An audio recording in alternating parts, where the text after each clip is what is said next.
경기도 용인의 한 불법 도살장에서 개 80여 마리를 구조했지만 일부는 보낼 곳이 없어 그대로 남아있다는 제보가 들어왔습니다. 결국 안락사할 수밖에 없는데 구조된 개들을 위한 전담 시설이 필요하다는 목소리가 높습니다. 제보는 Y 신준명 기자입니다. 어두컴컴한 비닐하우스 안, 개들이 갇혀있던 이른바 뜬장 옆엔 도살 흔적이 그대로 남아 있습니다.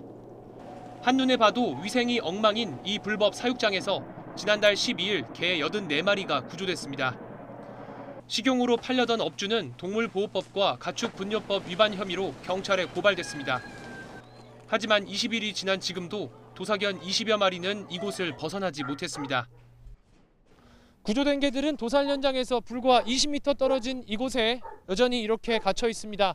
발이 뜬장에 빠지지 않도록 합판을 깔아두고 물과 사료를 주는 게 격리 조치의 전부입니다. 보낼 곳이 없는 탓입니다. 소형견 35마리는 애견 호텔 등 위탁시설로 옮겨졌지만 도사견 같은 대형견은 받아줄 시설이 없습니다. 지자체가 운영하는 유기견 보호소도 진작에 포화 상태입니다. 일반 유기견을 보호하는 것조차도 저희만 그런 게 아니라 전국에 있는 지자체가 다 그럴 거예요.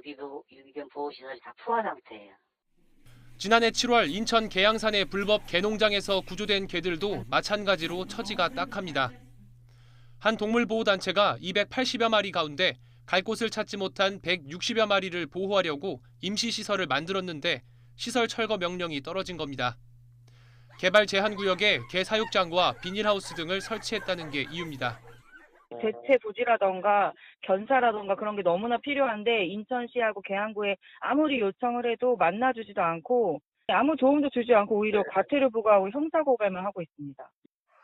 구조된 개들을 사설 유기견 보호소로 보내는 방법도 있지만 위탁 비용 등 예산이 걸림돌입니다.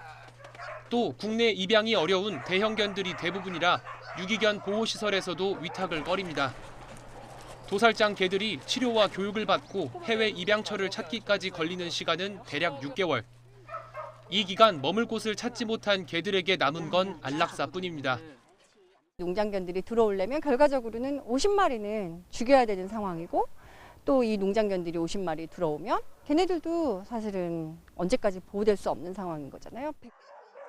동물보호센터는 전국에 280여 곳이 운영되고 있지만 도살장이나 개 농장에서 구조된 개들을 전담하는 시설은 한 곳도 없습니다. 구조된 개들이 입양 전까지 보호받을 수 있는 전담 시설이 필요하다는 지적이 나옵니다. 동물들을 수용할 준비는 전혀 안 돼 있기 때문에 발생하는 문제거든요. 비용을 들여서라도 좀 이런 동물들을 수용할 수 있는 방법을 찾아야지.